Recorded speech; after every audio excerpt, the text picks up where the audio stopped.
Dans la foulée des manifestations de fin juin qui ont fait une demi-douzaine de morts, le gouvernement togolais a lancé des mandats d'arrêt contre les membres du mouvement du 6 juin, M66, initiateur de la marche pacifique qui a tourné à une répression sanglante. Pour les autorités togolaises, les blogueurs et artistes qui composent le M66 cherchent à déstabiliser le Togo. La seule option est de les traquer, eux qui troublent la quiétude de Faure Gnassingbé, et aller les cueillir dans leur cachette. Les pays où ces gens-là résident sont appelés à collaborer. Quand on lance un mandat d'arrêt international, il doit y avoir une suite. Quel que soit l'endroit où il se trouve, on hier allé chercher, a martelé le ministre de la Sécurité, Calixte Majliba. Le ministre de l'administration territoriale, Odabalo Awatea, à son tour, montrait ses muscles, allant jusqu'à assimiler les membres M66 à des terroristes. Cela relève globalement des tentatives de déstabilisation de la sous-région. C'est du terrorisme quand on invite les gens à la violence gratuite,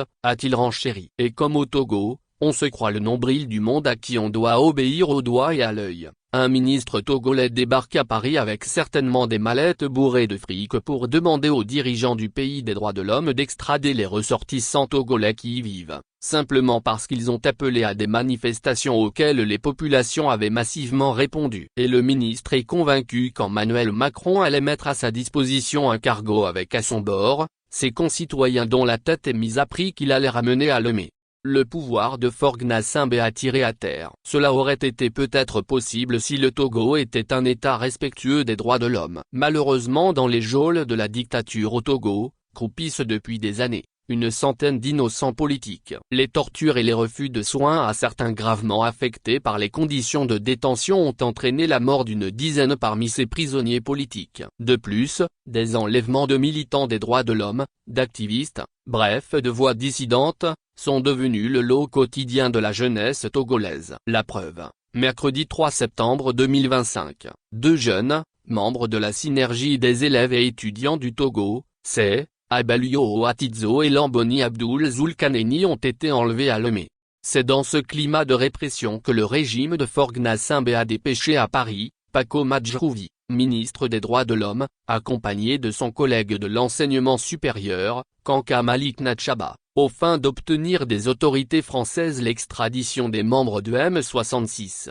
En visite dans la capitale française, fin juillet, le ministre des Droits de l'Homme du président du Conseil Faure Gnassingbé, Paco Majrouvi, a introduit auprès des services judiciaires français une requête d'extradition visant une poignée de militants togolais vivant dans l'Hexagone. Cette démarche fait suite à l'émission par son gouvernement, au début du même mois, d'un mandat d'arrêt international à leur encontre, rapporte Africa Intelligence.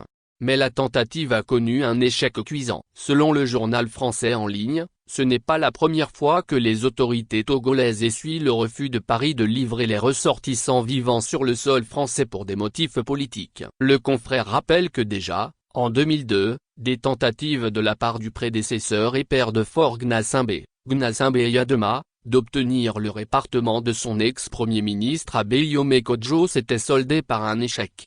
Aussi, en 2013, une forte délégation conduite par Acha Titikpina, ministre de la Sécurité d'alors, s'était transportée en Afrique du Sud, pensant naïvement se faire livrer l'homme d'affaires Sobertin Abba contre lequel un mandat d'arrêt international avait été émis. La délégation s'était vue opposer un refus catégorique. Petit lot de consolation, Titikpina et Haïtiens ont profité de leur séjour pour faire du tourisme au pays de Nelson Mandela. C'est à la même distraction que se sont livrés à Paris, Paco Majrouvi et Kanka Malik Nachaba. Emma. Source, Liberté. Actualité feature Pays Togo.